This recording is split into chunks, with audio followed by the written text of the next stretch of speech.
What's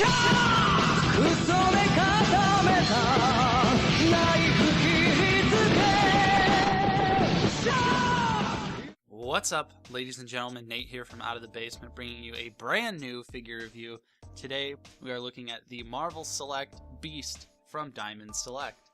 Very excited to have this figure. We've been in need of a new beast of some type, either from Marvel Legends or Select, and I would assume that a Marvel Legends one is coming in the future, but as of right now they haven't shown anything off, so I picked this one up because I just needed a beast for the collection, and I think this one is going to do the job. So let's go ahead and take a look at the packaging here. You've got the standard Marvel Select packaging that they've been using for ages, and if you want to take a look here on the side, we've got some nice artwork of Beast right there that looks pretty awesome. On the back here, we've got the background image, the promo shot, some other Marvel Select figures that have been released in the past. We also have the bio right there for Beast, and a cool thing on here is that they also included who sculpted this. So John St. John. That's pretty awesome. So let's go ahead and get this guy out of the package. We're going to take a look at the accessories, and then we're going to look at the figure. Okay, and here are Beast's accessories out of the package. He comes with the Danger Room background, which have been being released with all of the Marvel Select X-Men figures. Used to have Gambit, and they do connect together, so that's pretty cool, but if you have one of these, you know how flimsy they are, and they're really annoying to put together and to stay together. It took me a solid 5 minutes to get this constructed and to not just fall apart instantly when I just look at it the wrong way. He also comes with 2 gripping hands. These are additional to what he has, and you can see here there's a lot of nice sculpted fur on the hand itself, and the nails are actually a lighter blue there, and I think these hands look really good. Of course, these are going to be used for, you know, gripping onto the Danger Room like so. So you can, in theory, pose him. We'll try and pose him on there.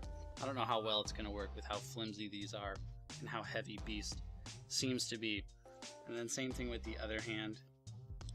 Again, really nice sculpted blue. There's a little bit of black paint in the fur as well to give you some nice shading effect. So let's take a look at Beast himself.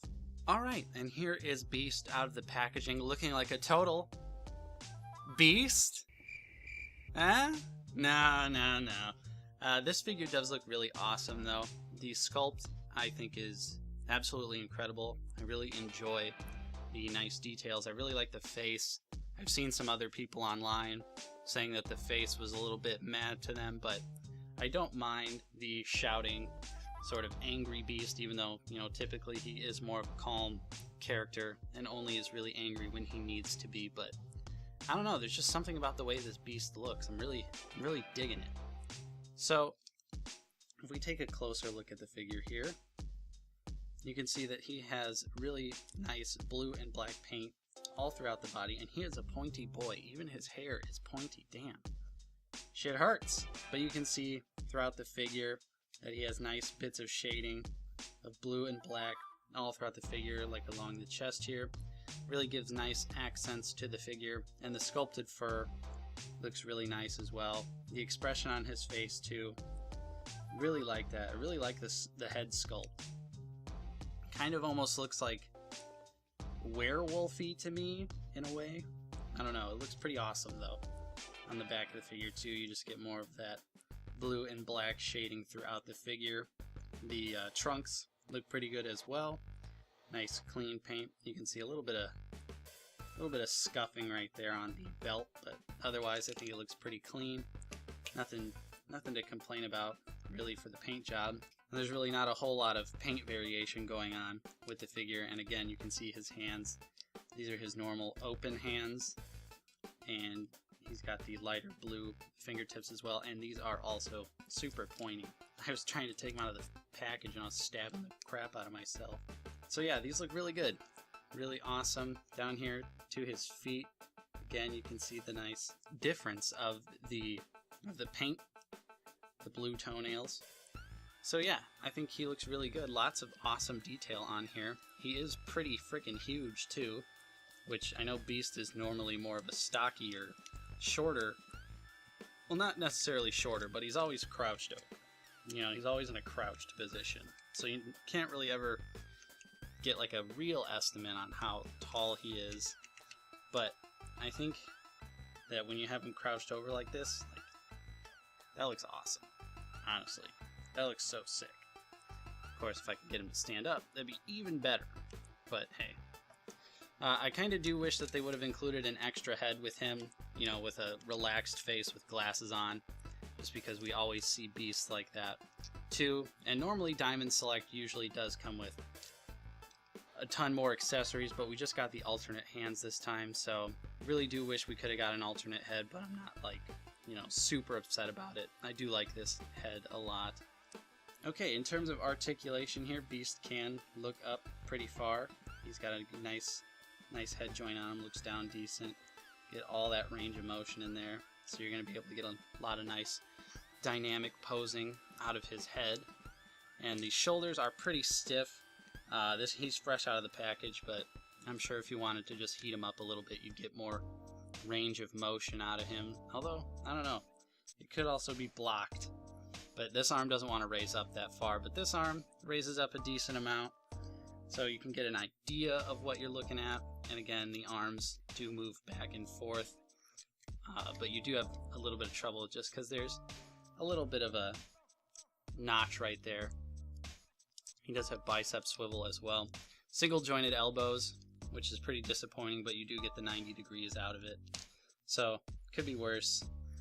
The hand also has a hinge, wrist hinge, and get full rotation on that as well. He does have a really nice ab crunch too, which is probably the best part about this figure. He can crunch down really far and can't really go back all that much, but the crunch forward is really nice on this guy. So you're definitely going to be able to get him in a nice hunched over position with his head up like so.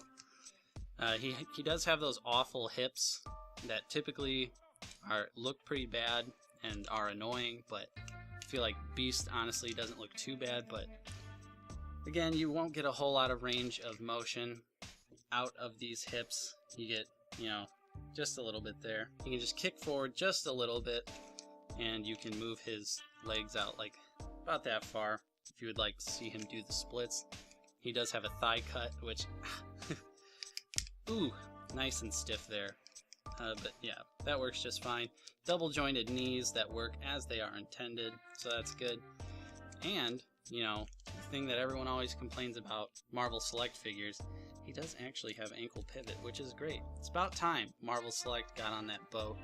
We got a little paint chip right here. Yeah! See that? Little paint chip, but yeah, his foot can go forward about that far and can go down pretty far. So now we're going to compare him to some other figure lines and see how he stacks up next to them. So here he is next to the Marvel Legends Cyclops and Wolverine, and as you can see, he definitely is way too big. Towers over them, looks absolutely gigantic, especially compared to Wolverine. But I mean, I think you can get a little bit better of an idea. I'll sort of crunch him up maybe into a little bit of a smaller pose, so you can see, I mean, even then he still looks a little too big for Marvel Legends, but I honestly don't mind.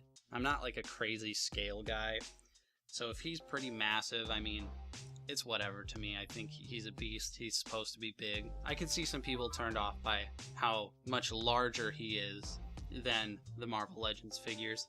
And I also have Colossus here. Again, this is the Hasbro Marvel Legends Colossus, and I think when Beast is crouched over like that, that looks pretty good.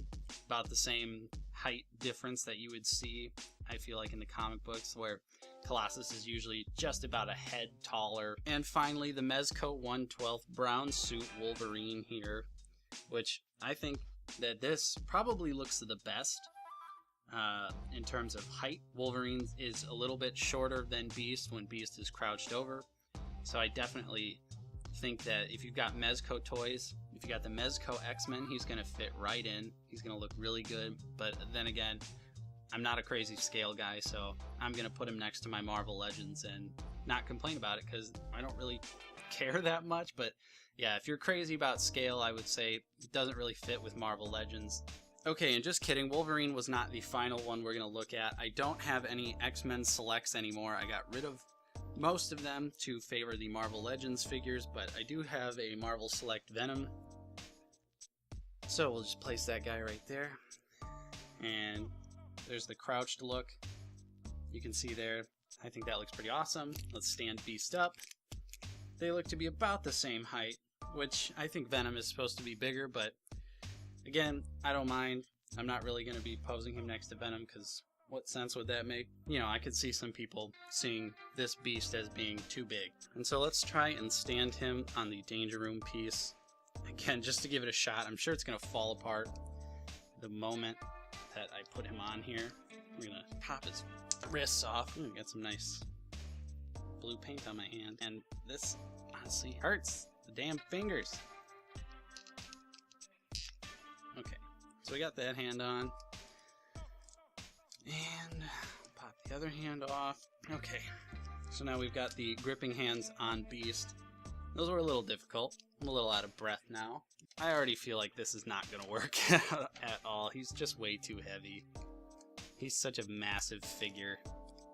I don't really think that the Danger Room piece can hold him up all that well. Yeah, it's already coming out. So, yeah, I'm sure if you work with it, you can get it to look pretty decent, but yeah, I don't know. I'm not gonna have him posed hanging off of it just because I feel like this is just too flimsy for how much this figure weighs. But overall, I do think that this Beast figure is really awesome. The sculpt detail is great. The paint apps on it are awesome. I love the expression. Wish we could have got an alternate head, but I'm not too upset about that. So overall, I definitely recommend this figure to you guys if you're looking to have a Beast in your collection and you don't have any of the old Toy Biz ones, and we don't know when a new Marvel Legends Beast is coming. So this is what we've got right now, and I definitely think he's a good figure on his own, and he is a good placeholder. So let me know what you guys think of Beast in the comments down below. Did you pick this figure up? Are you waiting for a price drop? Let me know. I'd love to hear from you. Of course, if you enjoyed this review, don't forget to leave a like on the video, subscribe if you're new, ring that bell so you get all of the awesome notifications when we upload. I'm Nate from Out of the Basement, and I will see you guys next time.